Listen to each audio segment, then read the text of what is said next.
Hey guys, how are you all doing? Welcome to my channel. So, today we are gonna see, what if Naruto x Kyuubi x Kushina x Mei, part 1. Subscribe if you enjoy the video, let's start the story. Naruto Uzumaki stood right in front of the entire council of Konoha, consisting of both shinobi and civilian parts, with 3 counselors Homura, Kaharu and Danzo sitting right in front of him, with the current 5th Hokage Tsunade Senju looking at him with tired, saddened, and practically defeated look. Young genin of Konoha felt of himself many glares and fury of the council, from both the shinobi and civilian sides, with civilians not hiding away the hatred, spite, and some kind of sick satisfaction at seeing the Kyuubi Jinchuriki in bandages, with a sling, and just barely visibly alive. Sasuke has done a very great number on Naruto, piercing his chest, breaking his bones, and injuring Naruto so badly that if it had not been for Kyuubi and his chakra, he would bit the dust before he had managed to knock that bastard out and drag him back to Konoha. And just as he did that, fatigue, blood loss, torn muscles, and broken bones finally forced Naruto to collapse at the gates of his village, and the last thing he saw before passing out was Sakura and Kakashi running towards them, followed by Tsunade Bachan and Shizune-chan. But that sight, Naruto was sure that he had completed the mission and everyone would thank him, and with those thoughts, he passed out. Unfortunately for the blonde-orange loving goofball, when Naruto woke up several days later, he found himself as an object of unified hatred and fury of practically all of Konoha. Not even an hour after he awoke, Sakura had come to visit him, and Naruto greeted her with a smile and cheer, but all he received were 2 punches in his face and a broken nose, followed by proclamations of hatred, endless berating, and statements of Naruto breaking his promise to Sakura about bringing Sasuke back to her unharmed. Naruto didn't have either strength, will, nor opportunity to answer back before Sakura left Naruto, calling him a demon and a monster. That brought back bad memories of many times when Naruto had been called that way, and along with blood flowing out of his broken nose, tears came as well, the feeling of betrayal and suffering creeping its way into his heart again. Over the course of the day, Naruto had received many guests, and all were worse than the last one. Shikamaru, the leader of the mission, and one of the few people that Naruto saw as a friend, had berated the young blonde on his recklessness, brutality, and deceit that Naruto had used for so many years, as Shikamaru revealed to Naruto that now everyone knew that he had Kyuubi in him. This revelation came to Naruto as a shock and a stab in the heart, as Shikamaru called Naruto not only an idiot but also a cheater, thinking that the reason for Naruto's abilities was all attributed to Kyuubi. After he left, the rest of the teams also came in, calling out Naruto on him being a Kyuubi holder and his seeming cheating and everything. It hurt like hell for Naruto to hear them all call him out a cheater, traitor, and worse, with them being convinced that Naruto had tried to kill Sasuke instead of bringing him back. They didn't care for Naruto's side of the story, none of them. With each and every berating and shouting, Naruto's fragile beliefs in his friends, good of the people, and even the will of fire crumbled and eroded away. By the time evening rolled in, almost every genin of his class had visited Naruto and gave him a lashing of his lifetime, with only those that were still critically injured and Hinata not paying him a visit. When the evening came, Naruto-sensei, Kakashi, finally showed his masked face, and Naruto had hoped that at least he, the man that was responsible for Naruto, would explain to him what was going on and let Naruto speak up.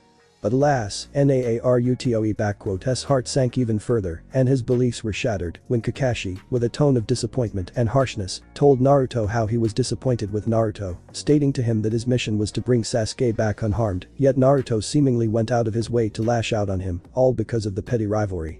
Naruto listened, as this man whom he considered to be the closest thing to an older brother and even father was verbally destroying him, revealing to the young blonde the real colors of Haddock and his endless favoritism of Sasuke Uchiha. Kakashi ended his tirade about the importance of teamwork, how Naruto had went up against everything that he had taught him, and also against the teachings of Naruto's favorite Hokage, the 4th Hokage, with information that Naruto was no longer his student, nor was his secret protected, as Konoha Council finally revealed it to everyone in the open. When the Cyclops had left Naruto, the young blonde looked worse than ever, with a feeling of his soul being torn to shreds and his heart crushed to nothing. For the first time in years, Naruto had wished that he was dead. When the night rolled in, with Naruto hoping to at least lay down and sleep, he received the very last visitor Jiraiya, the pervy sage, and a man that Naruto had admired almost as much as the 3rd Hokage. By the end of his visit, Naruto's opinion had changed drastically, as Jiraiya had expressed the very same disappointment and anger with Naruto as everyone else, with Toad Sage going as far as to admonish Naruto for using Rasengan on his friend to kill him and relying on the demonic fox to fight Sasuke. Thus like all the others, Jiraiya cared not for Naruto's critical condition and what Sasuke had done to him, instead focusing on Naruto's failures. Though Sage had expressed to Naruto that Lord 3rd and 4th would be sorely disappointed with Naruto, especially the 4th, along with informing young Genin that he was no longer a summoner for Toads, as Jiraiya had terminated Naruto's contract. Everything that Jiraiya had said, Naruto simply took in with a blank expression, showing no emotion or anything, only letting his tears fall freely, as the man he once respected was berating him for practically nothing. When Jiraiya left Naruto, the young blonde simply stared at the wall with a dead expression and was not even willing to move anything. Years of berating, beatings, isolation, and hatred, and now all coupled with what he heard today from essentially the closest people Naruto had. Everyone has a limit to how much pain and sorrow they can take, and no matter how strong your spirit is, how powerful your will is, and how much light you have in your heart. Naruto Uzumaki had always clung to the belief in best of people, and that he had those that cared for him, yet today he faced the harsh and cold truth of his life. No matter how much he had tried, fought, bled, and protected, people of Konoha will always see Naruto as a demon and trash. And with this realization came the understanding that Naruto's dream of becoming a Hokage was only ashes to him now, because with so much pain, suffering, and sorrow that he had experienced, Naruto's soul couldn't hold on to a hope of finding happiness in Konoha any longer. For the first time in his life, Naruto had let the long-quenched and restrained hatred for Konoha gain a hold of his heart. It was always there, festering and expanding, like a cancer, with every glare, every beating, berating, bias, and more and more. Naruto had tried as hard as possible to quench it, but now he accepted the simple fact that he had realized when he was a kid. He hated this place, he hated the Konohagakure, and he hated its people for all they've done to him. Naruto has had enough, and the wall that held back his darkness finally crumbled, with the blonde accepting the cold and harsh reality as it is. The next morning Naruto was woken up from his dreamless sleep by Anbu and Shizune, informing him that he was summoned into the council chambers immediately. With the help of Shizune, Naruto was able to dress up and get to the place where he stood now, feeling the collective glares, hatred, and resentment from everyone in here, save for Tsunade, Shizune, Kurenai, Anko, Hinata, and Anbu guards that were here, as Jonins were also summoned here, along with heirs of clans and current generation of Genins, including Sasuke. Who was looking at Naruto with a victorious smirk and arrogance that couldn't be hidden away even by a Hokage mountain. Out of everyone in the room, Kurenai and Anko Mitarashi were looking at the bandaged and battered boy with unhidden sadness and sympathy, with Kurenai, much to everyone's surprise, practically having tears in her eyes, while Anko was supporting her. While Tsunade simply allowed her tears to fall. Naruto was surprised at looking at them all, but in his mind, he already knew what this was all about, and he was already prepared for what was to come. He has had enough of Konoha already and seen how rotten it is for him, so there was little to nothing that they could do to surprise Naruto at this point. Jen and Naruto Uzumaki, in light of your atrocious behavior towards Konoha, dishonorable actions in the field, attempted murder of clan heir and fellow shinobi of Konoha, Sasuke Uchiha, usage of air and Kinjutsu, and endangerment of Hidden Leaf Village by releasing Kyuubi's chakra, the Council of Konoha has found you guilty of all charges. You are hereby stripped of your status as a genin and a shinobi of Konohagakure no Sado. Your property, valuables, and money are stripped of you in order to compensate for the damage done by you to Uchiha-sama and this village. Koharu read the verdict, with Naruto gritting his teeth from anger at how all of them have stripped Naruto of all that he essentially had. In addition to that, the Council of Konoha has found your presence in this village and Land of Fire to be a danger to both the village and our country. Because of that, you are hereby banished from Konohagakure no Sado and the Land of Fire for life. Should you ever be found within the borders of Hai no Kuni, you shall be executed on sight as an enemy of the state and traitor to Konoha. You have 24 hours to leave Konoha and 1 week to leave the Land of Fire. Now, place your shinobi license and your headband before Lady Hokage. Naruto bangs of hair hidden away his eyes, but his entire frame was speaking of one thing. Unbridled hatred and fury. The sick satisfaction of civilians, shinobi council smirks, the victorious looks of Sakura, Sasuke, and counselors towards him, all, and far more was making Naruto utterly furious, yet he contained it all in himself. This village has practically destroyed him, making sure to kill him since he was an infant, and now it has achieved what it always strived for, while he was stupid and idealistic enough not to see it from day one. Slowly, with a pain in his muscles and bones, Naruto made his way to Tsunade, who looked at him without hiding away her own pain and suffering. She had initially seen Naruto as a small brother, but over a few months, her views on his changed and Naruto became far more like a son she never had. Tsunade May never shown it, yet it made her heart warm when Naruto called her Bachan, occasionally even a Kachan when she was particularly caring towards him. Not long after Tsunade had returned to Konoha and saw just how horribly Konoha has treated Naruto, she tried to her hardest to ease the hidden pain and anger that Naruto had in him, helping him however she and Shizune could. Restoration of Naruto's apartment, good food supply, clean water, new and clean cloths, and more. And now, this village has destroyed the young blonde and everything that was good in him for this place, and it hurt Tsunade.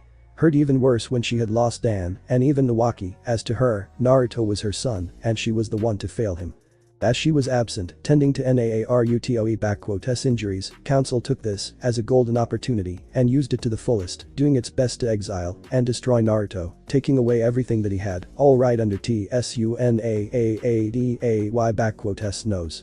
Tsunade had never hated the village her grandfather and granduncle had built, but after this, and what she had found out later on in Sarutobi's files, Tsunade truly, for the first time in her life, felt an utter hatred towards this place. Naruto saw the familiar pain in Tsunade's eyes and only gave her a sympathetic look. Young blonde May hated this village now, but not Tsunade, nor Shizune. They were never the ones to hurt or betray him. No, they were about the only ones to truly help him, to care for him, as he was, and without any deceit. The May looked like a fool, but even Naruto knew that this farce was fully in the hands of the council, and not his surrogate mother and sister. With a free hand, he took off his headband and placed it onto the table, followed by his license on top of it.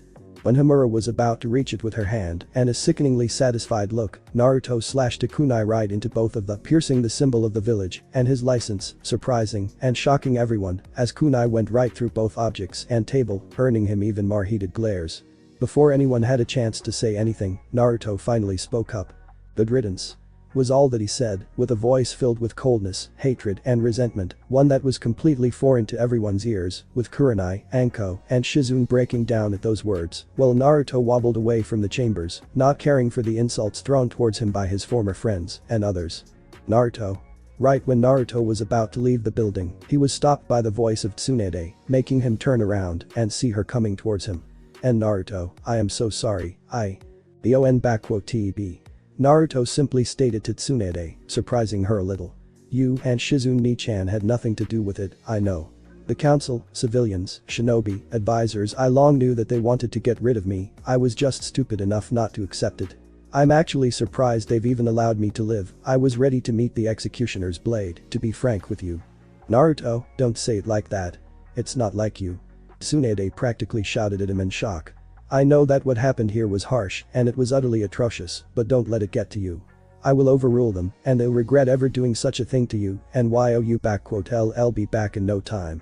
Aunt Tsunade was immediately stopped when Naruto called her like that, looking at the greatly saddened face of her surrogate son. "Thank you, you and Nichan for everything. I know that you mean well and want the best for me, but please just let me go. You and I both know that this village and all of those people, never accept me, as you and Nichan had accepted me. To you, I am Naruto, but to everyone else, even Kakashi theme and Jiraiya theme, I am a disappointment, a cheater, a demon, and only a tool to be used and tossed away like trash. They, Sakura, Shikamaru, Choji, Kiba, and everyone else have let me understand it all too well." Tsunade was shocked when she heard of it and instantly understood what had happened. Naruto had been visited by all of them, and MUST_BE received on hell of a verbal lashing out that it had finally broken her favorite blonde. Tsunade was gripping her fists and stopping herself from going right towards all of them and snapping their necks one by one, followed by their parents and friends for doing such a thing. Hell, the first one on her list was her own former teammate, Jiraiya, whom she hated at this moment more than even Orochimaru. He was entrusted with Naruto, had taken him as an apprentice, and did this to him. "Jiraiya, I hope you already left this village, because if not, I'll personally send you to hell for this." Tsunade mentally swore to herself. "And you, Sarutobi-sensei, I hope your pitiful soul is suffering in SHINIGAMI stomach for what you have done to my Naruto and allowed those bastards out there to do to him. If only my parents and grandparents had seen it, if only Minato, my boy, had seen all of you," Tsunade thought to herself with deep sadness as she remembered the fourth Hokage. "Arg, screw you all. You may take away everything from my Naruto here, but you won take away from him what belongs to him by his birthright, nor will I just abandon him, not the second time. The hell with being a Hokage, and all of you fucking bastards. Tsunade wiped away the tears and looked at Naruto, pulling out of a pocket a green storage scroll and giving it to Naruto. Naruto, this storage scroll contains water, provisions, medicaments, cloths, money, books, scrolls, and a map from Senju vault. This is all yours. Tsunade surprised the blonde when she gave it to him. The food and water will be enough for you to last at least a year, well there is also more than enough money to start a new life somewhere nice, while scrolls and books should teach you what those two bastards should Don't worry or even think about returning any of it, all of that is yours, and I won't hear otherwise. Tsunade said to him with strength. But why? Naruto asked with a shaky voice, shocked at Tsunade giving him so much. Because you deserve it all, Naruto. Tsunade simply said to him, kneeling down to him and pulling him into a warm motherly hug, with tears again flowing out of her eyes. You just stay safe out there, okay? I'll send out Kitsayu to you with letters, and if you need anything, just ask, okay? Naruto, with a shaky hand and small tears of his own, embraced his surrogate mother. Okay Ka-chan, thank you. Naruto said to her, with Tsunade looking at her surrogate son with a small smile and tears speaking up to him. Naruto, inside the scroll, there is a map with detailed paths and directions to a particular place I've marked for you. I want you to unseal it once you leave the village and far away from it.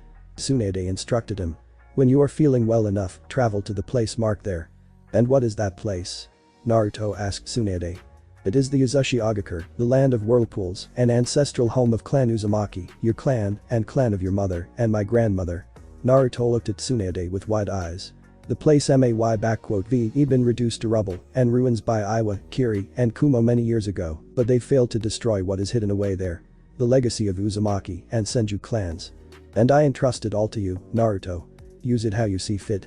Naruto nodded to her with a smile, before Tsunade pulled out 2 envelopes with the stamps of Hokage on the first one and one of Clan Senju on the other. Naruto, when you get to Uzashigakure, I want you to open them. I know you have many questions about both your parents, the Kyuubi, and much more, and I hope that in those 2 letters, I'll find your answers.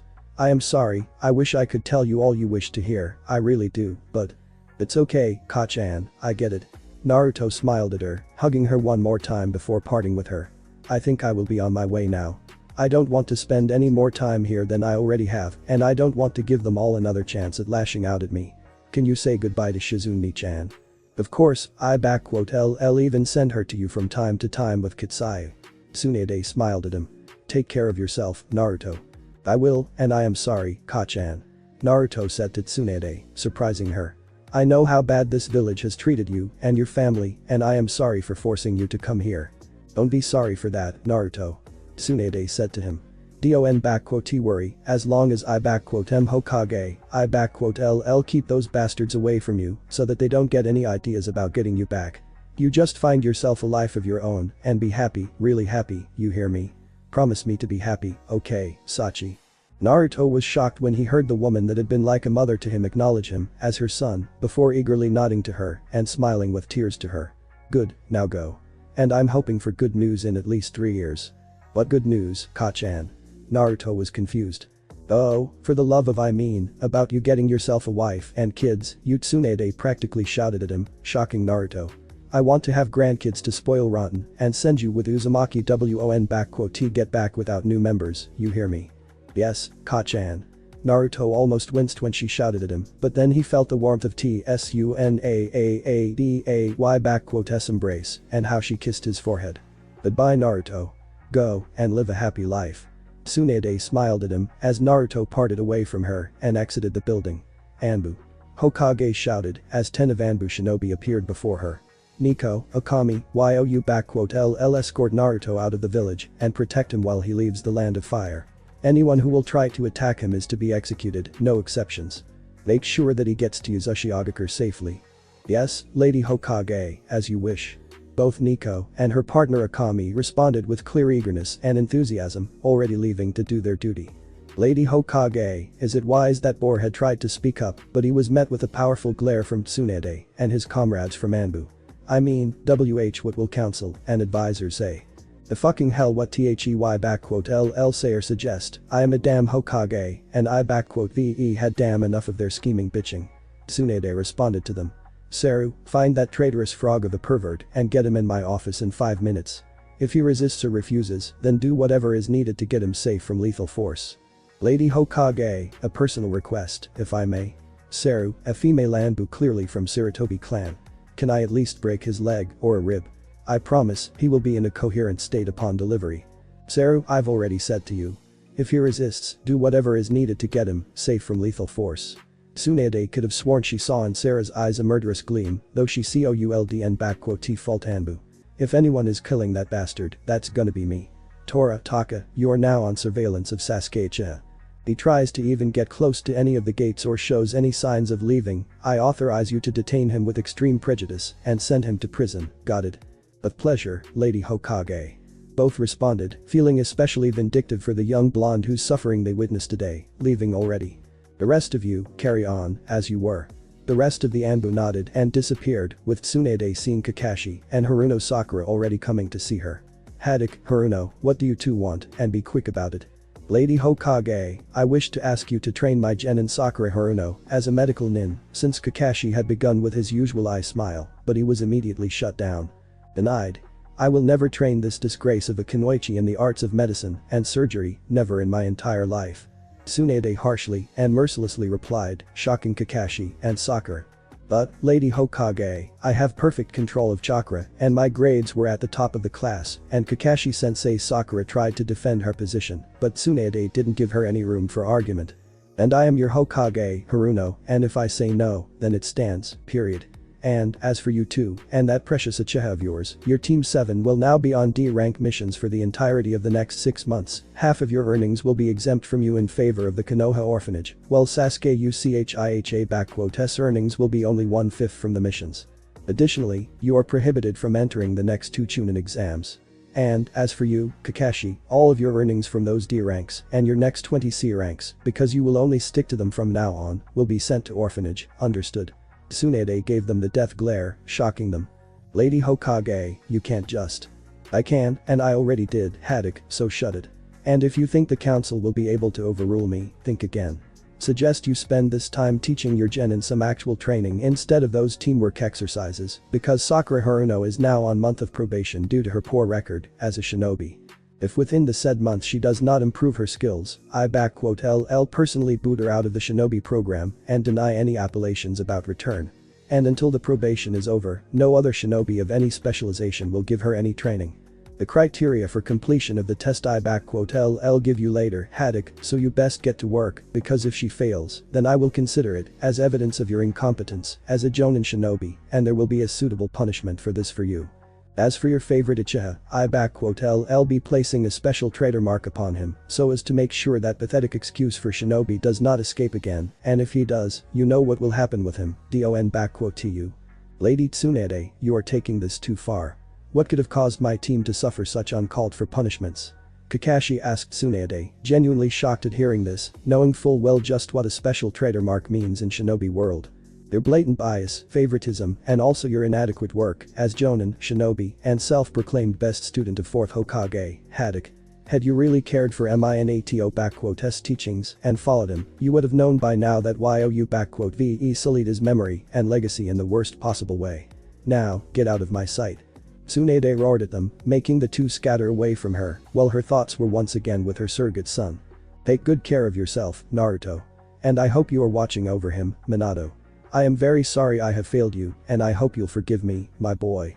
Tsunade thought to herself as she went towards her office, where she was greeted already by the sight of Seru literally tying up Jiraiya to the chair, while the Toad Sage was struggling to get out, but it wasn't easy with a broken leg and arm. Lady Hokage, as you have requested. Seru pointed at Jiraiya, with Tsunade nodding to the girl and letting her go. Hey, Tsunaheim, what's the big idea? If you were looking forward to spending some quality time with me, USHOULD_VE just asked me. Jiraiya spoke up in an insulted yet perverted way.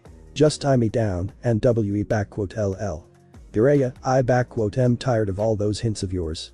Now, what you are going to do is tell me everything you and our bastard teacher have done to Naruto, and Kami will save you.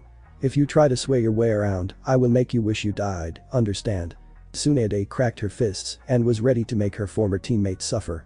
Tsuneade, why don't you calm down, and we just sat down in a bar, like we used to, and tsunaadaday right leg connected with jiraiya broken one, and a single kick was enough to shatter the bone even further.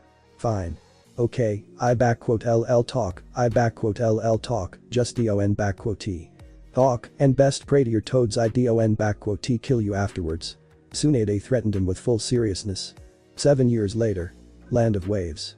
Land of Waves, once a destitute backwater country under the heel of a mighty tycoon, now is a prosperous trading nation, with ports and markets always bursting with dozens of merchants, businessmen and traders from all over the globe.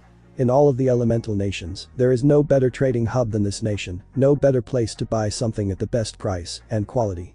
And to all of this Land of Waves, and its people who are enjoying their golden age, ode to Naruto Uzumaki, the unjustly banished shinobi of Konoha, and a hero of Wave. When the news had spread about Oozumaki banishment, Konoha suffered greatly on a diplomatic arena, losing diplomatic relations with lands of Snow, Wave, Waterfall and, most recently, Suna, all of whom had connections the knuckle-headed shinobi, and viewed him with great respect and admiration.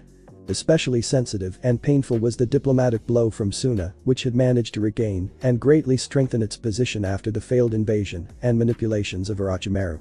Ara, the fifth Kazekage, has taken up office about 5 years ago and has put every effort to regain positions of Suna and strengthen them, succeeding in it, along with proving himself as not just capable but also respectable and strong Kazekage. He mended the relations between Sana and Iwa, opening trade with them and even signing up a defensive pact with them, effectively ending the previous one with Konoha in favor of establishing better relations with Iwa, Wave, newly reformed Kiri, and even Kumo. That blow to the pride and prestige of Konoha is still very fresh and won't be forgotten anytime soon, that is for sure. And while most of the elemental nations were enjoying a period of relative stability and peace, currently in the Land of Waves, things have suddenly taken a turn towards the slight instability when two persons wearing black cloaks with red skies on them appeared in the capital, causing destruction and chaos right out the bat. Causing people to run for their lives or become a cannon fodder for the Akatsuki. Usually, members of the elusive Akatsuki act with restraint and stealth, yet this particular pair has traveled all the way to the Wave for a specific reason, collect a very hefty bounty on Hanzo Hattori, an S-rank Ronin, a shinobi without a village, but not a Nukenin, who had played a critical part in Kiri Civil War as well as in Mizu Civil War, which swept through country when 4th Mizukage murdered Daimyo and his entire family. Once a relative unknown, Hanzo appeared in Kiri over 6 years ago and steadily became one of the deadliest allies of current 5th Mizukage and current daimyo of Mizu, Ieyasu Takugawa, earning himself titles such as Kurigakure no Oni and Kage no Shai, first one earned after Hanzo single-handedly killed over 150 Kiri shinobi within an hour. And second after he killed the 4th Mizukage in single combat. The war had ended about 4 years ago, yet Hanzo continued his work as Ronin, providing his services to first the rebuilt Kiri, then Kumo, later Iwa, and then to Suna, earning himself a reputation as a reliable, honorable, and resourceful shinobi. Konoha had also tried to offer him to come to their village and work for them, but, much to their dismay, Hanzo refused every time, stating that he wanted nothing to do with them. Toad Sage Jiraiya had tried to track down Hanzo once, but only ended up drawing to himself attention of IWA-S and KUMO-S Shinobi Corps, who were all too happy to repay their debts to Hanzo. Only about 2 years it became known that Hanzo presides in Wave, which is where Akatsuki have decided to go and get the elusive Ronin. Ikuzu of Gyeonggu and Haiden had thought that Hanzo-S reputation was exaggerated and he would be taken down by them easily. They were proven wrong, badly, as Hanzo quickly appeared before them and somehow not only transported them out of the center of the capital and onto a clearing, but was overwhelming the pair and driving them both to their ends. Ikuzu had already lost 3 of his hearts and was running low on chakra and endurance, while Haiden had been incapacitated by Hanzo early on by a very powerful genjutsu of some sorts. Kikuzu had tried to get to Haiden and break it, but it proved futile as Hanzo intercepted him and it cost him 2 of his masks and hearts already. And now he has stood in his long-range form with stitches all over him, while his opponent, dressed in a black sleeveless samurai shirt with red trimming on its edges, underneath which was an armored torso plating, with a black mesh bodysuit, shoulder, and wrist guards on them, while hips were protected by samurai-like light armor, with a black anbu pants, leg guards, and closed boots. On the back of the shirt was a symbol of a raging red tornado, made in a way of red 7-pointed shuriken, surrounded by numerous handless blades. Hanzo himself possessed black, with a bit of silver, spiky hair, with a tail behind his head, and two spiky bangs on either side, blue, closer to silver, eyes, and a black featureless face guard that covered all beneath the eyes. In his hand he held a katana with a black handle and a slightly longer than usual blade, while the additional sword rested on his right hip. Hanzo looked at his battered opponent, sheathing his sword, and speaking up. "From what I can tell, you only have enough chakra left for 4 more minutes in that form, no less." Hanzo nodded out, looking at Kakuzu. "I can simply stall you until you run out, but that would be too risky on my part." "True enough, and I can't take any more risks." Kakuzu sent out his stitched arms right towards Hanzo, using it as a diversion, while his hidden lightning mask dealt the finishing blow from behind Hanzo. Hanzo saw the stretched arms making way right towards him, but he also sensed how Kakuzu's last mask was charging up its blast from behind and shooting at him. Deciding to finish this fight, Hanzo swiftly made a series of 4 hand signs, channeling out of his body chakra.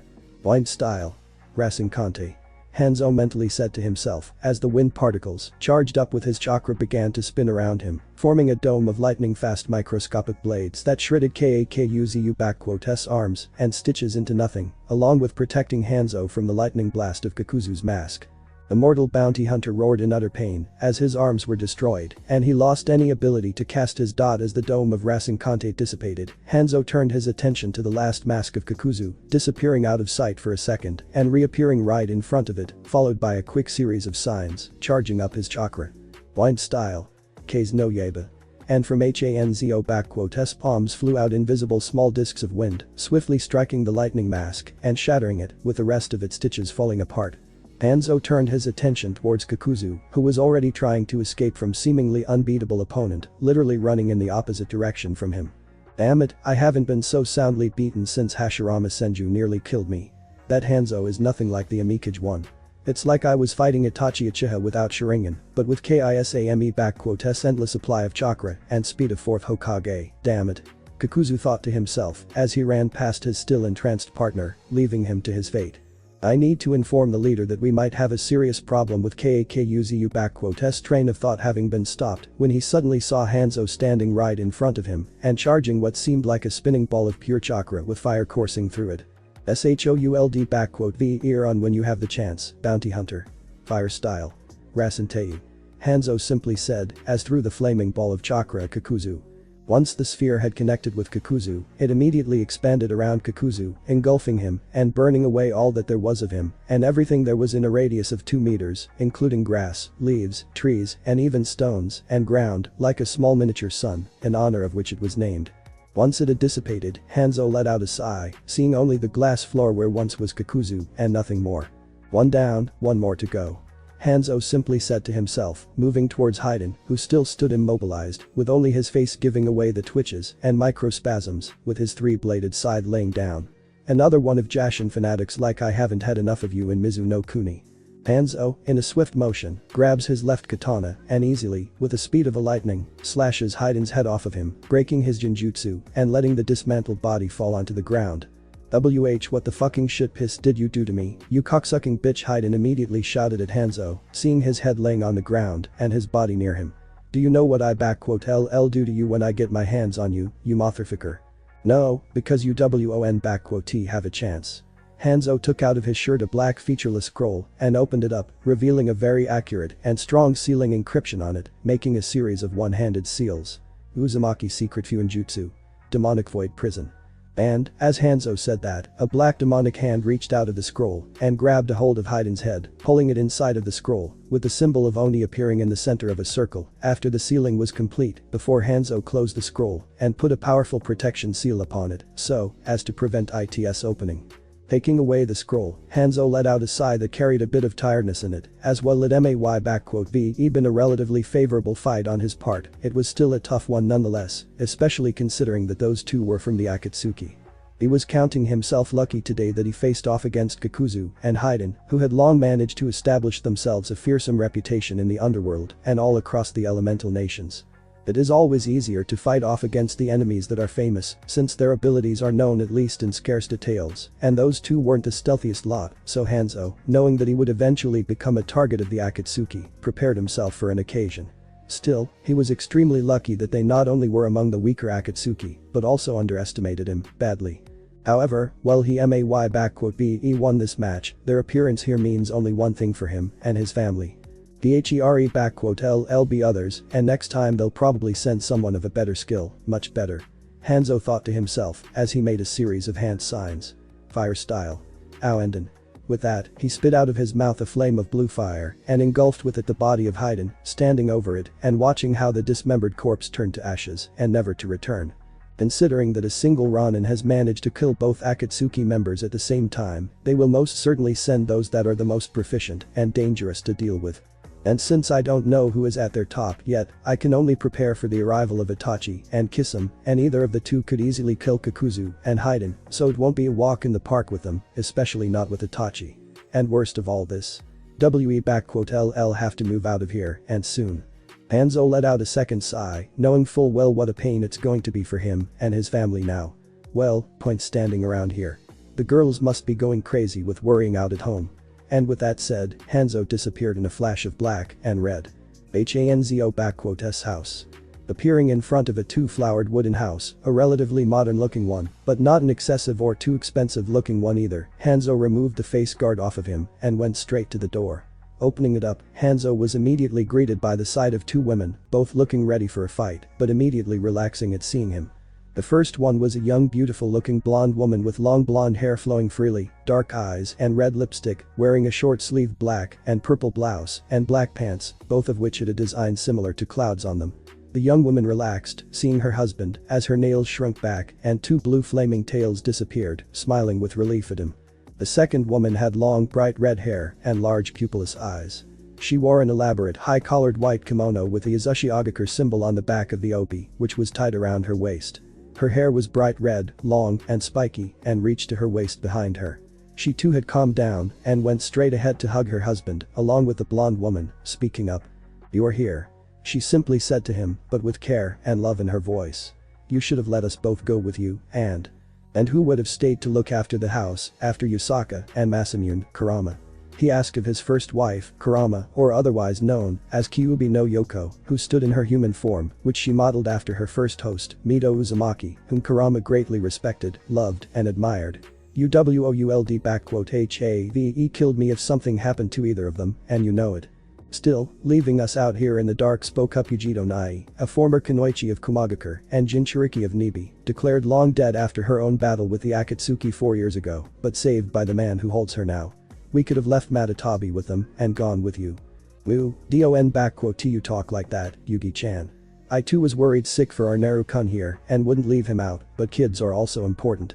Came the voice of a young beautiful-looking woman with black and blue hair, wearing a sleeveless blue dress with a black pattern on it, showing off her figurine and tattooed legs and arms in pattern of stripes, with right eye of yellow and left of green, and with seeming tattoos of cat's whiskers, rushing towards her husband and hugging him. "Naru-kun, tell me, are those?"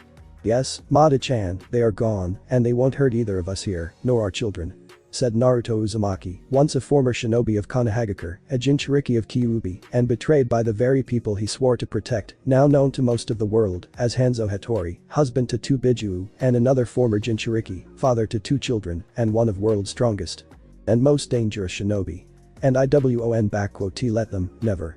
Throughout 7 years of his life, Naruto has gone through a lot of things, having grown, both in height and personality, maturing in the harshness of the outside world, gaining wisdom in life and knowledge of his ancestral clans, Uzumaki and Senju. He went through one hell of a journey before he got where he is right now, and his first stop on that journey was Uzushiogakure, the ruins of once mighty and proud hidden village of Uzumaki clan. At first glance, Naruto didn't believe he would gain anything there, but Tsunade was right, as she had left instructions to him on how to get to one place that Uzumaki had preserved the most. The hidden temple of Sage of Six Paths were the most valuable and precious things that Uzumaki had kept, something that all nations in the world craved, yet only Naruto had access to the great Uzumaki library, housing hundreds and hundreds of scrolls, books about ninjutsu, taijutsu, jinjutsu, kinjutsu, and the most valuable of them, fuinjutsu. The knowledge of over 10 generations of Uzumaki, Senju, and even Utsutsuki Hagoromo himself was at Naruto's disposal. But the determination matched only by his desire to learn, to grow stronger, and surpass what he once was, Naruto took to all of it like a fish to water. While for the most people it would take 100 years to learn what Naruto had learned, for him it was only a couple of years, with his shadow clones, natural talent to learning things, Uzumaki blood, and Kurama-S help, who, despite Naruto's initial disbelief, was not just friendly with him, but also very much interested and adoring of him, caring for the blonde very much. The reasons to that, along with a great number of revelations about Konoha, his past, and his time in Konoha came only later, practically at the end of his stay in Uzashigakure, and they had only cemented what Naruto had made himself into, transforming a blonde, loud-mouthed idiot into a true definition of shinobi, with knowledge and legacy of his clans in him. When he had left Yuzu for the world, Naruto was far smarter and more mature than before. Knowing that, as a Jinchuriki he would be prime target not only for Akatsuki, but also to other villages, Naruto changed his looks, getting rid of his whisker marks completely, changing his hairstyle and color, cloths, and even personality, creating who would eventually be known as Hanzo Hattori. The Ronin that helped put an end to chaos in Mizu no Kuni, earned a reputation of one of the most feared shinobi on the continent, and more.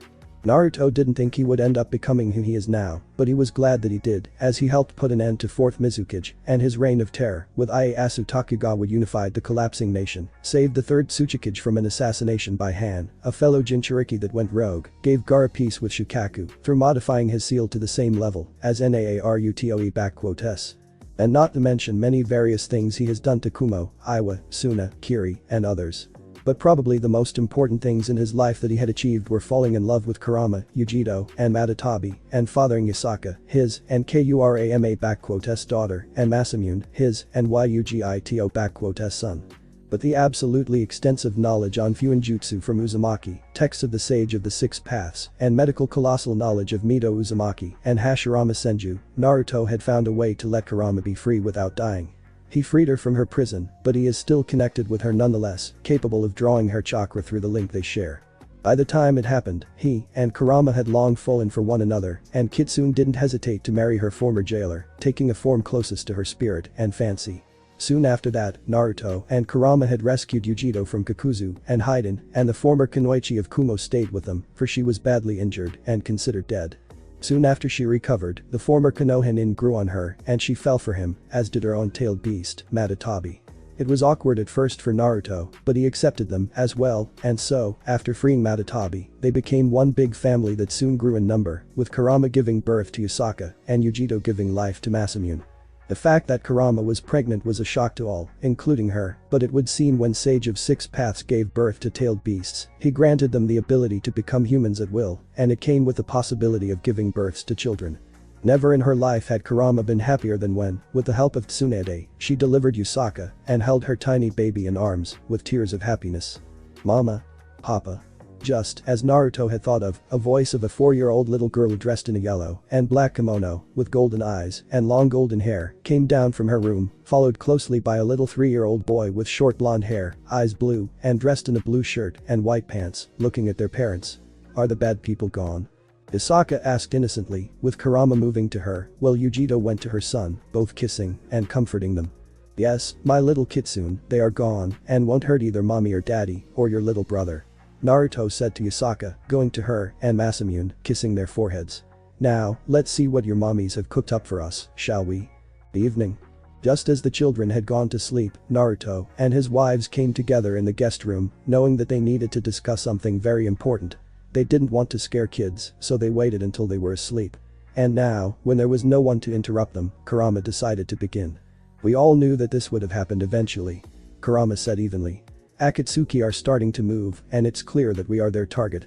Bikuzu and Haiden didn't know about me being your Jinchuriki, nor about you, Yugi-chan, or Mata-chan. They were here only because of the bounty on my head. Naruto clarified, with Matatabi and Kurama breathing a sigh of relief.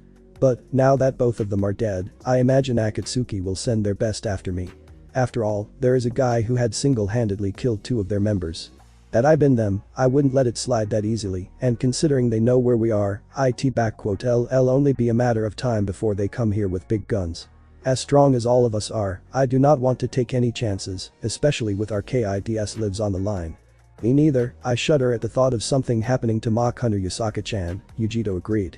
In that case, we'll have to decide where to go. Obviously staying here is pointless, and any other small nation is a no-go either. Our only options are the Big Five and their hidden villages. is out of the question since LL reseal Mata-chan and you by force and it will be back to square one for you, Yugi-chan. Naruto saw how his wives agreed with him. Well, Reikage and I are in good relations, I wouldn't put it past him to stab me in the back and use us all for his own benefit. I was a no-go as well, especially considering the fact of Inoki using Akatsuki to his own benefit and giving him Nibi, Kyuubi, and their children. He is just as old as he is spiteful, prideful, and eager for revenge after the Third War, so he'll use us, no doubt about it. And as for Konoha, Yujito, and Matatabi clearly saw the looks of hatred on both Naruto and Kurama. No, never. Those scums get even in 100 miles radius to me, Neru-kun, and our children, not after what that bastard Third and his frog apprentice did to us. Kurama said with strong anger in her. I never held any ill against them before. I understood what Mito had to do. But Kushina, it was hell, and she was nothing like Mito-chan, always so ugh, VE had more than enough reasons to hate her. But all of that doesn't even compare to what those bastards have done to Neru-kun and how they banished him. Had it not been for Yusaka and those few that I'm grateful to in Konoha, I would gladly level it to the ground already. So far, Konoha and the rest of the world think that Naruto Uzumaki is dead and it's best that way. Aside from Tsunade Ka-chan, Shizune Ni-chan, Anko Ni-chan and Kurenai Ni-chan, I do not trust any of them, especially the council and advisors. Naruto stiffened up when he remembered them all. And if they find out about Yusaka and Masamune what Hiruzen team and Jiraiya did to me will be nothing compared to what those bastards did to them. Hell, I would pay money to see Kurama go to Konoha. Which means that our options are Suna and Mizu. Matatabi stated, as a matter of fact. Both options are nice and good, and while I don't mind the heat, the neighborhood with our one-tailed brother doesn't sound too good to me. We all know how he is, especially around me and Kura-chan. He is actually really docile now, Mata-chan. Gaara even says that Shukaku is like a stone. Naruto found the right word. But, well, people in Suna are nice and Gaara is practically my best friend. Mizu is actually the best option. Ieyasu knows me and long has offered me a position at court. Mizu Shinobi respect me, plus we have a house in Kiri and the capital there. Not to mention Mei-chan is also there, Matatabi added up, getting a mock glare from Naruto. Oh please, we all know how much she loves you, Neru-kun, not to mention she adores the kids like she's their mother, not to mention she is all for sharing the love. You are just determined to get her on board with this, aren't you, Mata-chan? Naruto rhetorically asked her, knowing the answer not only from her, but also from Kurama and Yujito. Alright, LL first settle things with Tazuna, talk to kids, and suddenly, out of the blue, Naruto stiffened up and immediately darted to his swords and face guard, putting it on, and his armor in a matter of seconds. Someone unknown is approaching the house right now. Kura, once I leave, activate the barrier, Yugi and Mata, kids are on you. LL be back fast. Naruto said to them, putting on his game face and teleporting out of the house in a black and red flash. Front of Naaruto's house. Flashing back in the world under the shadow of the trees, Naruto scowled, looking at the intruders. In the last 7 years, he has faced off against tailed BASTS Jinchuriki, armies of samurais, shinobi of every rank, and many numbers, Kage, and more. Naruto had survived and prevailed through all, and more, but this is the first time that he was actually surprised at the very gall of the intruders. Coming right in front of his house, thinking like they have the right well, looks like it's time for Hanzo Hattori to teach a certain a lesson in humility. Jumping off of the tree branch, Naruto stepped out into the moonlight and spoke up. Not many dared to come to me so openly, much less survived. Naruto spoke in a cold and emotionless way, eyeing the intruders. Now, state your business, shinobi of Konoha. To what do I owe the displeasure? Right in front of Naruto stood the entirety of Konoha 11, now promoted to the Chunins, some to Jonins, all grown up and prideful, standing right in front of Naruto. He saw familiar faces of Rock Lee, who had called him out as youthful cheater and deceitful demon Shikamaru, who berated him for what he has done to bring the precious Uchiha back, Kiba, Shino, Tenten, and more. The ones that were most interesting to him were Sakura, who looked just as she used to, only older and more mature, but overall, just as pitiful, pathetic, and arrogant as ever. Naruto blamed Third and Jiraiya for making him develop a crush on her, due to certain reasons.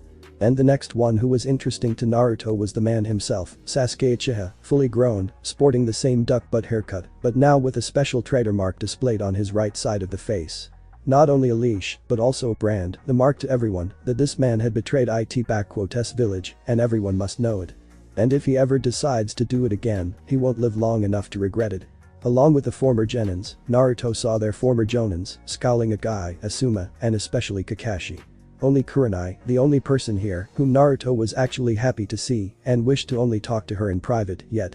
Hanzo Hattori, Shinobi no Akuma, and Kurigakure no Oni. Kakashi could only see a slight nod from the man standing in front of him.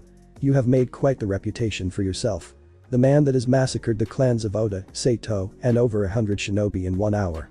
Only my former sensei was capable of such feats.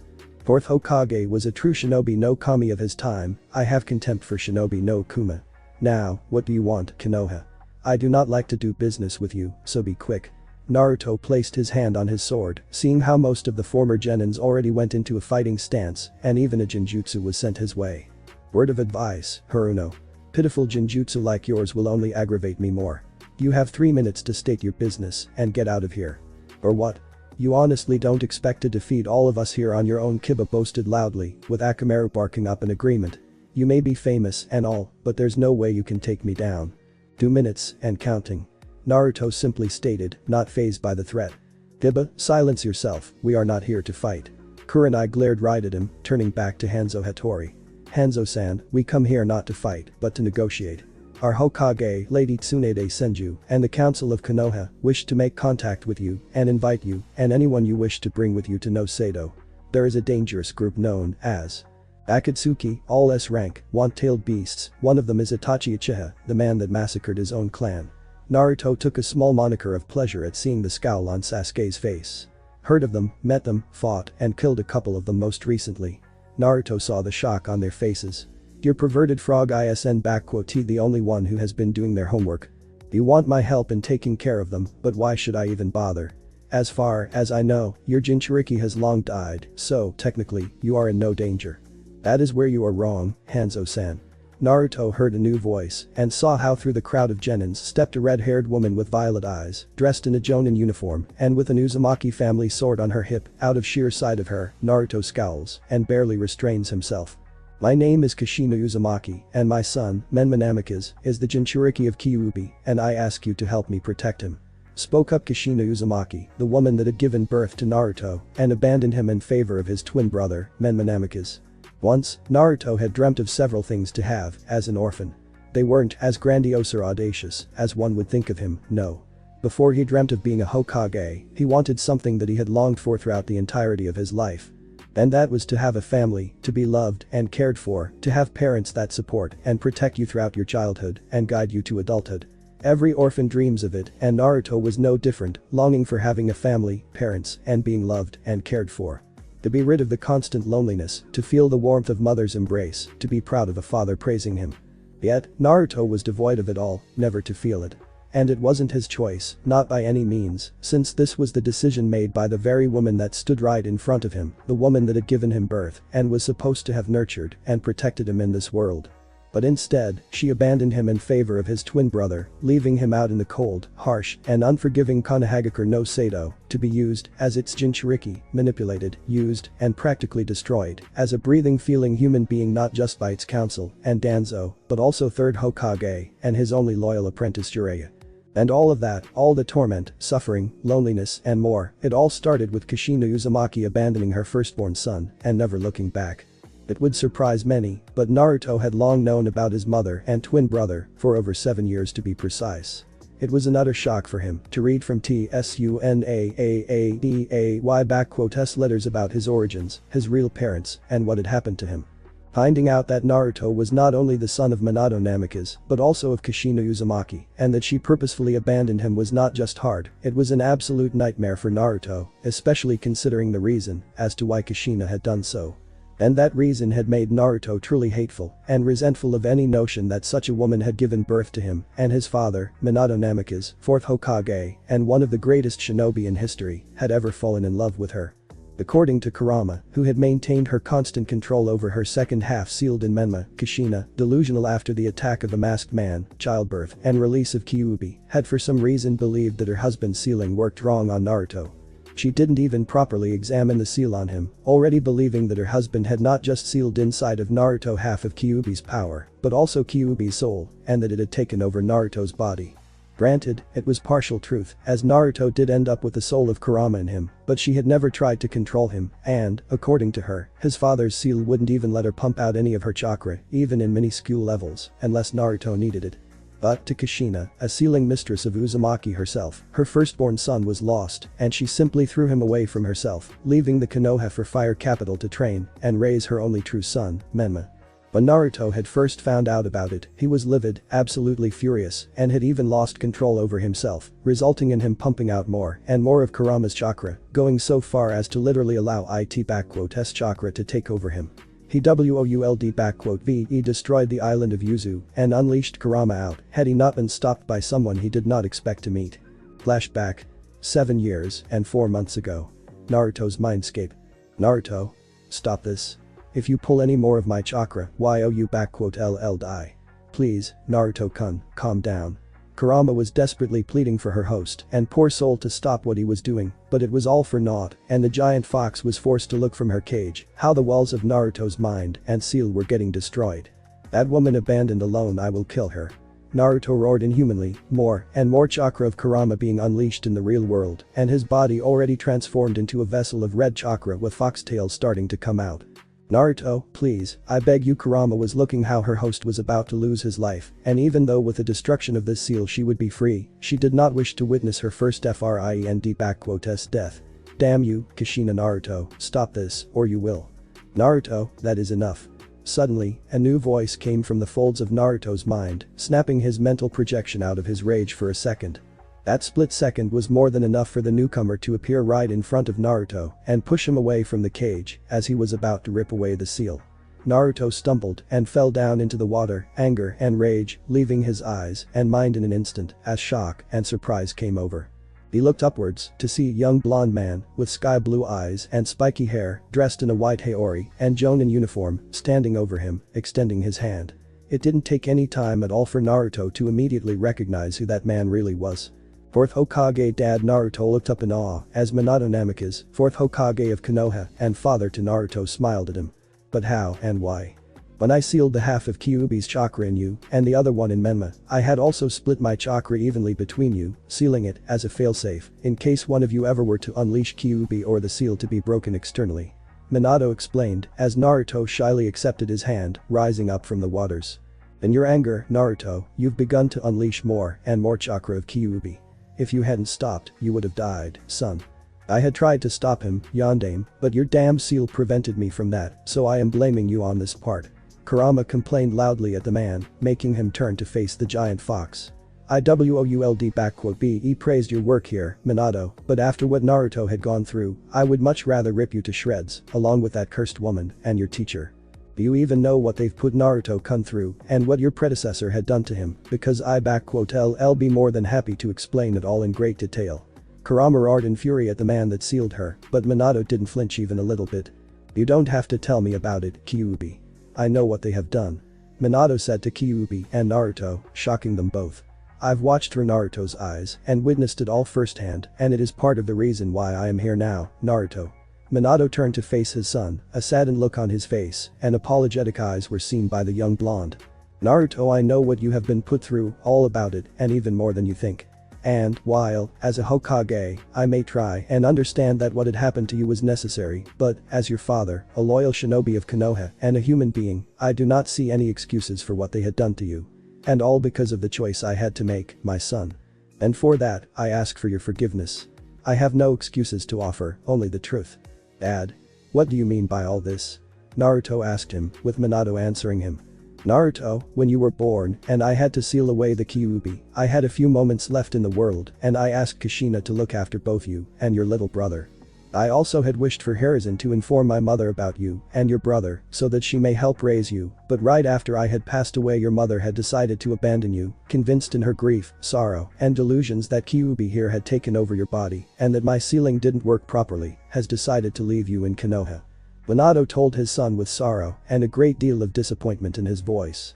The woman I had loved for all my life, who had made me the happiest man in the world I had known. Kushina feared Kyuubi greatly, hated it so much that it clouded her judgment at times, but to go so far is something even I couldn't see happening, nor can I forgive her for doing such a thing. Not for abandoning you, nor for how she had turned the village against you. Turned the village against me? Naruto was confused. Before she left, Kushina had informed clan heads and the council of Konoha that Kyuubi had taken over your body and you were no longer her son. Minato saw the utter horror and shock on his son's face. Sandame and several others didn't believe her, but it was enough for the others, and with that Kushina turned the entire village against you. She even offered a reward for avenging your death at the hands of Kyuubi monster. Naruto simply stood there, frozen in one place and unable to do anything but think about it. His own mother, not only had she abandoned him, but she went as far as to persuade the entirety of his village to start hunting him down. She even offered to pay money for it, for killing her very own blood and son. It now explained to Naruto why the entirety of Konoha had not just hated him, but also hurt him so much, why there were the beatings, fox hunts, and more. Now it made sense to him, and it only made Naruto hate his mother even more than before. Kurama saw how her favorite blonde was starting to slip into more anger again, her eyes looking at him with great sadness and sympathy before she spoke up. So, Yondaime, and how would you know all of that? I remember that little meeting well, but how did you know about it? Kurama asked an obvious question.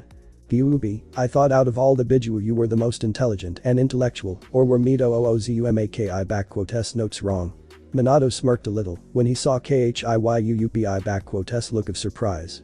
Just like you, I had been watching over both of my sons, and I knew what had been happening since Naruto was at that council meeting with Menma in the hands of Kushina. I merely stayed away from your sight, which I have to admit wasn't all that easy. Kurama simply huffed and turned away theatrically while Minato turned back to speak to his son. Naruto, I know how angry you are and you have every right to be furious. However, I want you to forget about it, to let it go. What? How can you ask me to do such a thing, Dad? She, Konoha, and all of my friends. You saw how badly they treated me, how they just spit on me and hurt me, and you want me to let it all go. Do you even know what it's like when Naruto ran at his father, who had interrupted him? I know how you feel, because I myself have been in your shoes, son. Naruto immediately stopped, looking with shock at his father. I know how you feel, and what it feels like, to be left by your mother, abandoned by those that should be protecting you.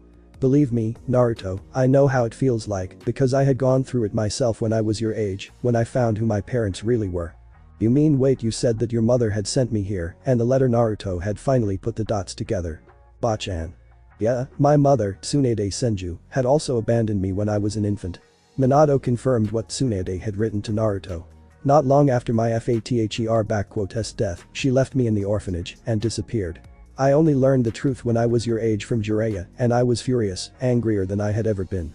I had tracked her down and confronted her about it, but in my rage and anger, I didn't even realize that in my obsessive pursuit for answers, I had cost my teammates, my best friends, their lives on the mission. It opened up my eyes and revealed to me a simple truth. Rage and anger over the past will not save you, but destroy you and all that you hold dear today. I had to let go of the anger, and while it had taken a long time, my mother and I had reconciled, and I forgave her. Why are you telling me this, Dad? Do you want me to go back to Konoha and forget all those accusations and bad things that had happened to me?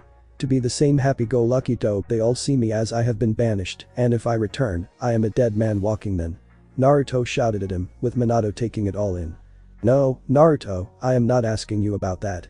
What Konoha, Sandame, Jiraiya, Kushina, and all of the others have done to you is something I doubt even Sage of Six Paths could forgive. Minato shook his head. I do not ask you to forget it all and forgive them, no. All I am asking of you is to let go of this hatred that is inside of you, quell down your fury, and move on with your life. What happened to you was wrong and atrocious, true, but let it not change who you really are and what you want to become. Naruto had seemingly calmed down and looked carefully at his father. I had once hoped that either you or Menma would become Hokage, but after all that I've seen through your eyes and what had happened, I realize that this hope is beyond me now. However, what my real desire and wish is for my son to find his own way in life, to build his own life, free of chains of anger and rage, to be happy with those closest to him and not let his past control him. That is what I ask of you, Naruto. Build your own life, but do not let the anger pave your way. Leave behind Konoha and all the nightmares it inflicted upon you and walk towards the brighter future with no strings attached. My mother had entrusted you with the legacies of both Uzumaki and Senju, and I know that you put it to great use. So, can you do this for me, to live a life free of anger on Konoha? Naruto had listened to his father well and contemplated all that he had heard from him. And, as much as he had wanted to disagree with him because of his fury, his father was right. Leading a life in rage and anger would only result in Naruto becoming someone like Sasuke, an avenger and traitor, a person that cares nothing for others and even his own life. And Naruto has already seen what revenge and obsession with anger has done to people, him being one of the victims of that kind of people. If he were to slip into the same kind of abyss, he would only become just like the lot of them, the same as the people he despises the most. No, Naruto didn't want that, never in his life. His mother and village Mei hurt him and nearly destroyed him, but he wasn't going to become just like them, never. He would build his own life, the life away unattached to Konoha and its corruption, rise above it and be better than Sasuke, Jiraiya, and the rest of them.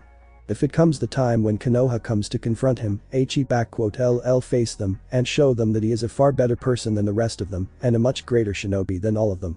He will build his own shinobi path, his true shinobi way of life, and prove to the world that he, Naruto Uzumaki, is not a demon, obsessed with revenge and anger, but a man and shinobi of true value and ideals. Smiling and finally letting go of his anger, Naruto looked up to his father and spoke up. "I will, Dad. I'll do that." Naruto smiled at him, with Minato smiling back. "You just wait, I'll build my own life, and I'll become the best shinobi out there, one that you can be proud to call your son," Naruto shouted in his usual way, before shutting himself up, while Minato chuckled a little bit at this. "I believe you, Naruto. And I have faith in you," Minato said truthfully to Naruto, embracing his son in a fatherly hug. "And I am already proud of you, more proud than I could ever be. I'll be looking after you, Naruto." Minato began to dissipate, drawing Naruto to tears and shock. Worry, since the seal been broken and you haven't unleashed the 8 tails, I will remain in here for a time being, in case the fuzzball decides to try anything funny. "Boy, who do you call a fuzzball? I am an intelligent and culturally attuned kitsune, you blonde monkey," Kurama shouted in indignation. "Your great-grandparents were often at awe at how intellectual I am, especially that great-grandfather of yours. He even asked me for help with his gambling of his." I believe you." Minato simply chuckled to her before turning back to Naruto. "Naruto, take care of yourself. I'll meet again someday." "I will, and thank you, father." Naruto smiled through tears to him as Minato dissipated, leaving his son with a renewed vigor and inner fire burning within him with greater brightness than ever. Flashback ends. Present day. That day had changed Naruto's life in more ways than one and had paved the way for the young Blond's path forward. He left behind his hatred for Konoha and any notion of revenge for them, breaking free of it all and unleashing his soul for the endless possibilities of the world. Get him wrong, what Konoha and Kushina had done to him will not be forgotten or forgiven, and there was anger about it all in Naruto, but it would never be the guiding force behind him, oh no. Now he had a much different drive for life and growing stronger. To protect his true friends and family. His father had opened his eyes to it, and Naruto will forever be grateful to him for this, because in the end of it all, were it not for his words, he wouldn't have Kurama, Yujito, Matatabi, Yasaka, and Masamune. So, instead of letting his anger slip through him, Naruto pushed it away and simply looked at the Konoha shinobi and spoke up. Protect him. Is he a baby that needs to be breastfed and changed from his diapers? Naruto could clearly see anger in the eyes of his biological mother. If memory serves me correctly, he is about 21 years old, a grown man by all standards. It's a shame that Naruto did not live to that age. That brought a surprise reaction from everyone, especially from Kakashi, Hinata, Kurenai, Sasuke, Sakura, and Kushina. "Do you know Naruto?" Kushina asked Hanzo in a surprisingly quiet and even desperate voice. "You knew my son." "Bullshit, how come you knew of the dope?" "I mean, he has been dead for over 6 years now or close to that." Kiba barked out, ignoring the glares from Hinata and Kurenai. "And he was banished over 7 years ago, was he not?" Naruto asked them. VE met in the land of sand, not long before his death. A true tragedy, such a good-natured boy, with so much light and hopes all crushed by the people he considered his friends and comrades. A shame he had perished, you could say he had changed my life in several ways.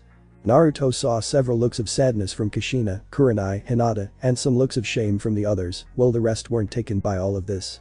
He did tell me what had happened to him in Konoha and how it treated him, and let me tell you this much. Like hell will I go work for the village that see the difference between an innocent child, a victim of his delusions, and a monster that needs to be stopped. Now, if you are quite finished, I suggest you get your sorry assessment off my property before I kick them out of here. And tell that perverted frog of a Sannin to stop hiding. I could smell his stench from Kumo. Naruto glared at the tree, from which hopped out Jiraiya, slightly older looking, but also considerably more annoyed at what Hanzo had told him. You have quite a foul mouth, aren't you? Do you even know who you just insulted? Jiraiya said in a prideful manner. I am the sage of Mount Mayaboku, the wet dream of all ladies from east to west, and I don't give a damn. Naruto simply cut him off, looking at them all. Now, you said what you want, or is there another reason why you are here? Hanzo-san, please reconsider. KONOHA Council is ready to offer you a very substantial reward for your services in money, and you will also be granted a compound of your own for you and your family within KONOHA wall. Kushina decided to press on. All we ask of you is to help us destroy the Akatsuki and protect our village from them. In return, in addition to all of the above, YOU be granted a citizenship of Konoha, status of Jonin, and more. YOU even be permitted to become a shinobi of Konoha and even be recognized as a head of your own clan when you decide to establish one. In other words, you want me to come to Konoha and destroy Akatsuki, and in return, I be made into one of your Jonins with a compound and rights of a clan head. Naruto raised an eyebrow at them all, with Kushina and Jiraiya nodding to him. Do you take me for an idiot? I know that your village has seen its better days and that Iwa and Kumo are eyeing up for a rematch for the past wars, not to mention your alliance with Sana is long over and they are with Iwai and Kiri. And let's not forget that there is also the issue of Atogakure and Orochimaru still being at large after so many years after the invasion.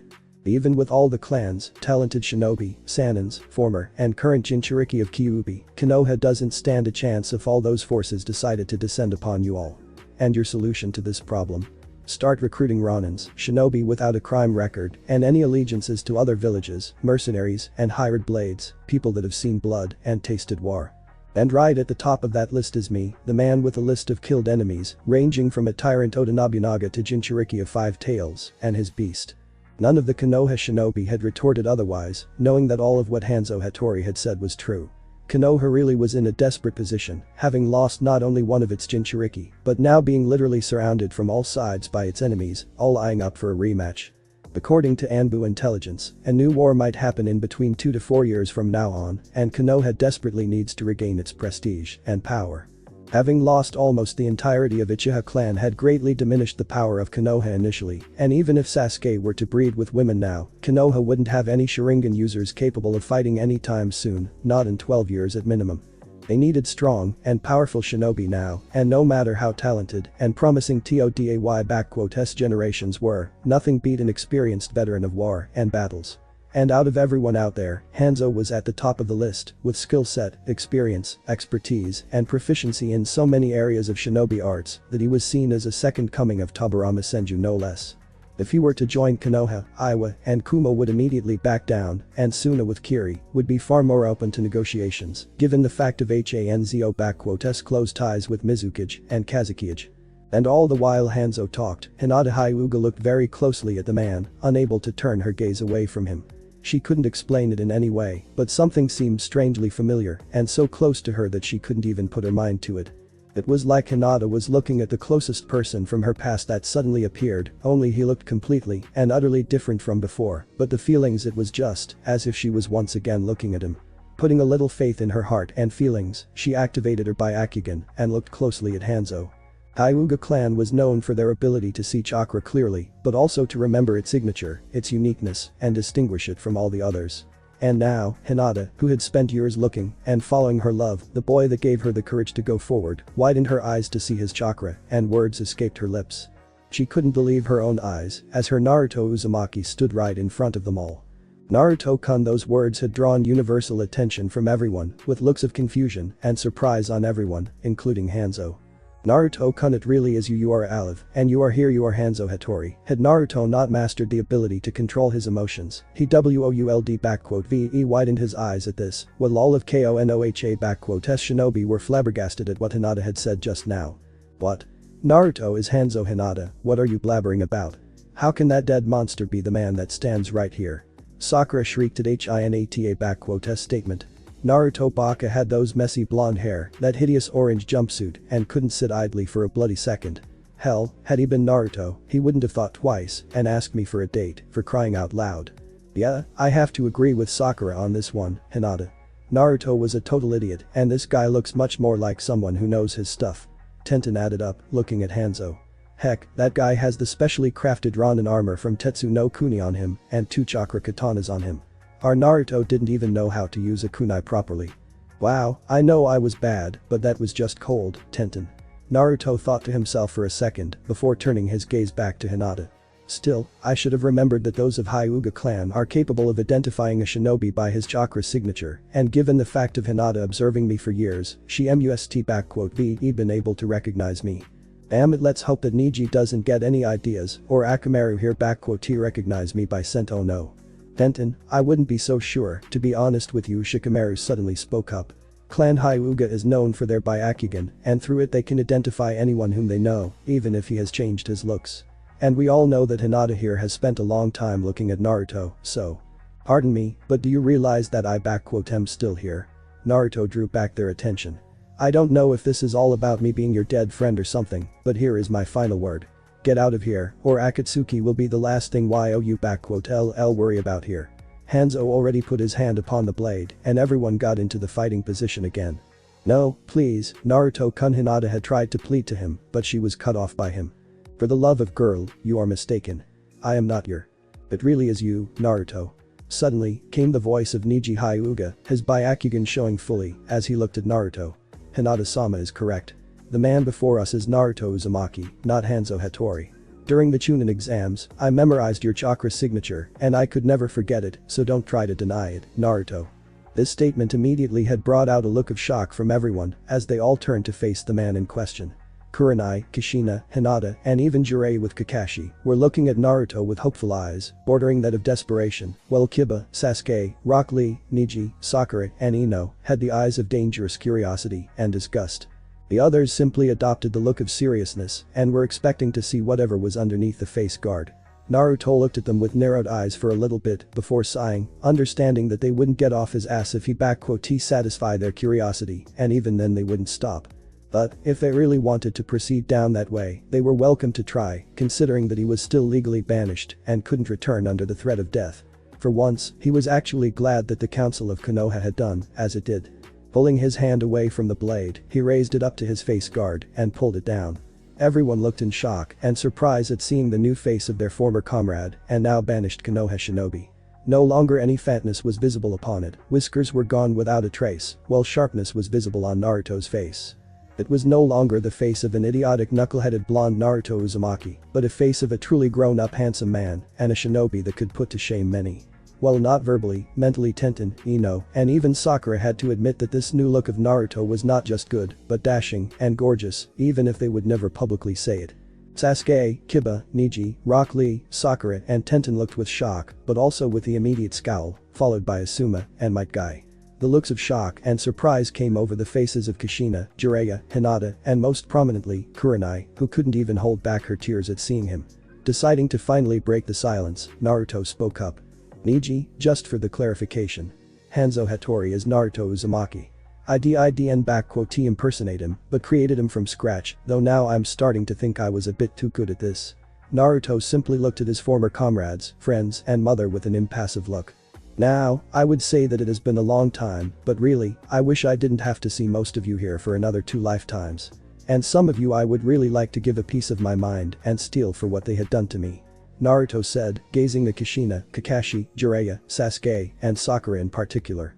Gaki damn, Gaki, it really is you. Sweet Kami, I almost didn't recognize you there, with all the black hair and no whiskers. Jiraiya shouted out in joy and was already moving towards Naruto, but he was immediately stopped by an instantaneous and powerful wave of killing intent coming from Naruto. Hey, Naruto, what all this Kai is about. You aren't happy to see me? Should I? Last time we met, you've said that I'm a major disappointment of your precious village, and that 4th Hokage and 3rd Hokage would be appalled at what I did. Naruto reminded Jiraiya, who had stopped in his tracks and recalled a look of shame coming over his face. I guess my godfather would know better, considering that he trained the same 4th Hokage, Akaminato Namikaze, my father. Only guess what, my father wasn't disappointed in me, far from it. You already know who your father is? Jiraiya asked Naruto, who simply scoffed at him. Oh, I know all about him, as well as the woman right in front of me. And don't even get me started on what you and that old bastard of a Hokage have done to me. Naruto narrowed his eyes at Jiraiya. His eyes widened as he realized what Naruto was talking about. Memory alteration seals, and not just one, but 3 of them, right upon my mind. Tell me, were you trying to make me a mental retard, or did you just enjoy mind raping me with that old dust bag? Naruto, it's not what you think it was, we had no other choice, Kyuubi was starting to influence you, and Jiraiya had tried to defend himself. Give me this load of crap. You are a level 8 sealing master, and you knew that my 8 trigram seal was safe, and not weakened. You altered my memories not because of Kyuubi, but because it was convenient and handy for both of you, especially considering that I had found out quite a few of your dirty secrets, like one about this woman right here. Naruto looked at Kushina, who looked with desperation at Naruto. So, Kushina Uzumaki, happy to finally see your firstborn son. Any words to share? Not that it would matter in the grand scheme of things. Sachi, please, I know that what I had done was horrible, but please, you have to understand that Kushina had tried to explain herself, but she was immediately cut off by Naruto. Believed I was possessed by Kyuubi because of my father mistake and had to be abandoned by you, while also becoming a prime target for the entire village to kill. Naruto saw the look of shock and tears upon her. Kushina, you are an Uzumaki and level 10 sealing mistress, not to mention a former Jinchuriki of Kyuubi. For you to distinguish a caged fox from an unleashed one is a matter of simple careful glance, but no, you merely assumed that I was possessed, and that was it for you. Do you even know how many times I have been sent to hospital before I turned 3 years old? I was not just hunted down by villagers, but bloody Genins, Chunins, and Jonins, hell 2 of the Jonin here, had tried to take my head here, all because of you. Naruto turned his gaze at Might Guy and Asuma Sarutobi. Isn't that right, Guy, Asuma? With Guy it's self-explanatory, but with you, Asuma, that hien of yours nearly sliced my head off my shoulders back then. I still don't understand what Kurenai Wani-chan had found in someone like you. Kurenai widened her eyes, and her mouth was agape at hearing what she did. Wani-chan Naruto, oh my little bundle of joy, you remembered. You remember again. Wait, Asuma Huntien slice Kurenai joyful thoughts immediately turned to one of murder as she glared at Asuma Sarutobi right there. Asuma, did I hear that right? You had partaken in fox hunts and nearly killed Naruto. Asuma shuddered when he met the murderous gaze of his former girlfriend. I didn't know any better, and I thought that he really was a Kyuubi, and Asuma had tried to defend himself before realizing something and turning back to Naruto. Wait, how do you remember? When I saw you last, you didn't remember any of it, and… Details are not important, but what is important is the fact that you used the girl that had adopted me to get close and claim the prize. I believe your exact words were, not only do I get to avenge our 4th Hokage, but those 15 million ryo will also be mine, so you better stand still so I can slice you clean, demon. Naruto recalled, seeing how Asuma paled instantly at this one, while his former team and some others had the looks of shock and even disgust on them. I am even 4 at the time, but I still recall how that blade had nearly cut off my hand when I tried to reach for a kunai to defend myself. Thankfully, Kami Anko Ni-chan got back from the mission early and decided to stop by. So that's why she is Asuma. I fucking murder you for what you had done to him. Kurenai was really livid and was quite ready to kill Asuma right at this moment, but she was stopped by Kakashi, who stood between them. Step away, Haddock. This man, this bastard, not only did he cheat on me, but he fucking used me to kill my adopted son right here. I should have never trusted him nor his bastard of a father, so you better bloody step away from me before I kill you on sight. Kurenai, calm yourself. You see that you are not in the right mind right now? Kakashi simply asked her, with Kurenai not backing down.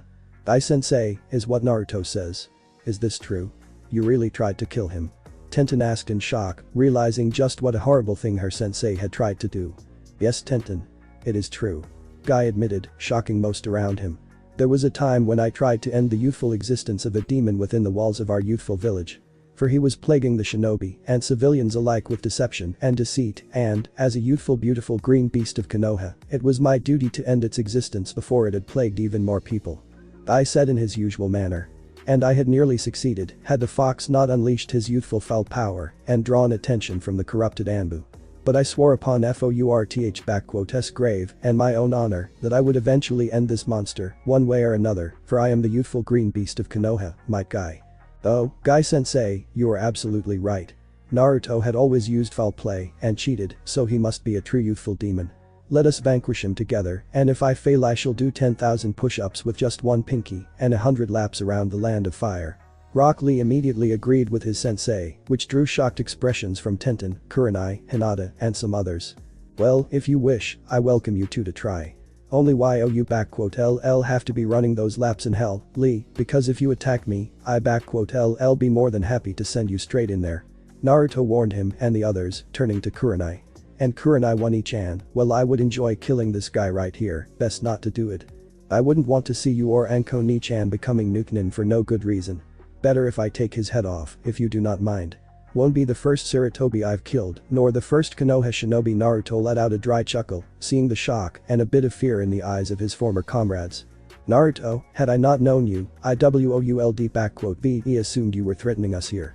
Kakashi suddenly spoke up to him. You know that making such baseless threats is really showing off your unintelligence, right? After all, even if you had left the village, no true Konoha shinobi would kill his own kind, even if he was under a different name. And I know that you are not a murderer, Naruto. And who said anything about it being baseless threats, Haddock? Naruto asked him with a deadpan voice. I have been banished, all of my property, and money stolen because of false charges. The people I thought were friends turned on me in a blink of an eye, not to mention that I received more injuries and been closer to death within Konoha more times than I was out in the field. And did I mention how my mind was altered just so I could stay docile, dumb knucklehead? By all accounts and means, I got more reasons to wish death upon Konoha than Madara and the third Tsuchikage combined. And, as for that last part of yours 3 years ago, on the borders between Land of Wind and Land of Stone, a group of Konoha shinobi numbering 27 Chunin and Jonin had been tasked with intercepting Kazekage and his escort, preventing the talks between him and Tsuchikage from happening. The orders were to either stall or to kill on sight. Nobody returned, and 5 days later, their bodies were brought back on a cart by a villager from Land of Rivers, whom I paid good money to get their bodies back to their families, along with a warning, remember. Naruto let out a small smirk at a sight of shock coming over most of the shinobi out here, who realized that he was the man behind the infamous River massacre, one of the worst recent defeats of Konoha, when all participating shinobi were brought back, all dead, brutally murdered, and some barely even recognizable. It was assumed at first that this was the work of Akatsuki, someone like Itachi Uchiha, or it was a team of Sanbu. But, to hear that Naruto Uzumaki, who had always sprouted around that he was going to become a Hokage and was considered to be the dead last of their generation, had actually gone and killed all of them, his fellow Village shinobi, in cold blood. And without mercy, it was a hard pill to swallow, and many couldn't even believe it to be true. Oh, do you expect us here to believe you? It is common knowledge that it was my brother who had killed them back there, having taken a contract from Kazekage. Sasuke retorted to Naruto. You may look different, but you are nothing more than a dead last, whom YOU always be, no matter what. Yeah, Sasuke-kun is right. You are just an annoying little pest that can't compete with real shinobi like us here. You probably just changed your look so that you can look cooler and try to get me to fall for you, but it won't work. Sakura shouted at Naruto, who looked at her with a "are you shitting me" look. But Kami, was I really that dumb to have a crush on? Oh, right, I was that dumb. Naruto mentally sighed before speaking up. Sakura, I don't know what gave you that idea, but let me assure you of something. I've traveled all over the elemental nations for over 7 years and have seen many beautiful women and girls, and compared to them, you are like those frogs Kasama-san in here fantasizes about in his sleep. And, as for the change in looks, I have an S-rank Nukenin organization after my head, plus you Konoha idiots wouldn't let me live in peace, not to bloody mention me holding a kyuubi inside me, so I needed to make a couple of changes in order to survive and not become a prime target for all world to take. So, those reports from Gaara, Temari, and Kankuro about your death at the hands of Suna Nukenins were false. But they brought back your corpse, Lady Tsunade, and Shizune personally examined it and confirmed it was you. Shikamaru stated to Naruto in shock, who merely smirked. We mourn your death, Naruto. We buried your body, and Konoha had the biggest celebration since its founding, which lasted for 2 days without end, I hear. Naruto added up. As for that corpse, you would be bloody surprised what a dead blonde genin of my age, a skilled Iryonin, and a special seal can be used for. Gaara was more than happy to provide for the first 2, well the last I did on my own. What better way to disappear than to die? And after that, it was only a matter of dyeing my hair black, since it's the most common color on the planet for hair, changing the hairdo, and getting rid of whiskers through a very precise and a little bit discomforting operation, but damn if it was worth it. What a drag, you clever bastard, to think that Chaoji and I were crying over a fake corpse. Do you even know how bloody painful it was for us all? Hinata, Kurenai-sensei, Anko, your mother, YOU broken so many hearts with that stunt. Hell, Lady Tsunade and Shizune were openly crying over that damn coffin during the procession. Have you thought about what it would do to us? Shikamaru screamed at him. We know what we said was wrong on many levels and we were sorry, but that was just cruel and horrible. Shikamaru, just because you, Chaoji, and some others among you realized what you've done T excuses you, nor grants you forgiveness. Naruto started coldly. Now, enough about all of this. I am still technically banished from Konoha and can't return, so going back would be signing up my own death warrant and according to my punishment, I can go back under any circumstances, so. Actually, Naruto, the Council of Konoha has withdrawn that punishment from you upon the return of Kushina and Menma back to Konoha, pardoning you of any and all crimes. Jiraiya chimed in, getting a curious eye from Naruto. Now, given the fact of you still being a son of 4th Hokage, a Jinchuriki of Kyuubi, and a citizen of Konoha, there is no way we can let a prodigal boy like you continue to stray away from his home any longer. Plus, if you come back, then maybe Tsunade-I'll finally forgive me and I can be allowed in Konoha once more. In other words, I am either coming along with you peacefully or you and this cavalcade of double standards and nut jobs will take me there by force, is that it? Naruto wasn't sugarcoating in any way. Well, when you put it like that, I guess none of us here has any other choices. We were ordered by Lady Hokage to get Hanzo Hattori no matter what, and since you are him, there is no way we are coming back without you. Kakashi simply stated lazily to Naruto. But in all seriousness, Naruto, do you really think that you can take us all here down? Can you really bring yourself to strike us, your own mother included? Naruto simply blinked at him before turning to Hinata and Kurenai. Hinata-chan, Kurenai-Wani-chan, you two have been there for me when I needed it the most. For that, you have my eternal gratitude. Naruto spoke truthfully. Because of that, I ask you to please walk away from here. My quarrel is not with you, but with the rest of them, and should you remain in here, I will not be holding any responsibility for what you may witness. I have no desire to fight you or to harm you in any way, so I ask you to walk away. Kurenai and Hinata looked at him surprised before Hinata and Kurenai both nodded to him and decided to follow Naruto's advice, using Shunshin to get out there, shocking the rest of the shinobi here. Hey, what the hell was that? Why do those two get a pass and we T? Ino shouted at him. And are you really that dumb that you think you can take us all by yourself? Sasuke-kun and all of us here will tear you a new one in no time. Aki, you really have done it now, Jiraiya said it simply. Minato, I hope you can forgive this idiot of a son of yours, wherever you are now. Suddenly a large dome appeared right above Naruto, his house, and the area surrounding it, not surprising Naruto. Did you think we would let you escape in any way from here? This barrier will not allow anyone to leave this area, no matter how strong, fast or powerful they are. You are now stuck here with us, Naruto. Best if you surrender now, before it becomes ugly. Isama-sanin, do you think I wasn't counting on this? Naruto asked him in a dangerously calm way, placing his hand on his left katana and taking it out. You think that I am stuck here with you? No, it's the complete opposite. Naruto puts on his face guard and readies his katana. It's you who are stuck here with me. And with a flash of black and red, the battle starts. Thanks for watching my video, leave a like if you enjoyed my video and also do consider subscribing to my channel for more awesome content. See you next time, till then sayonara.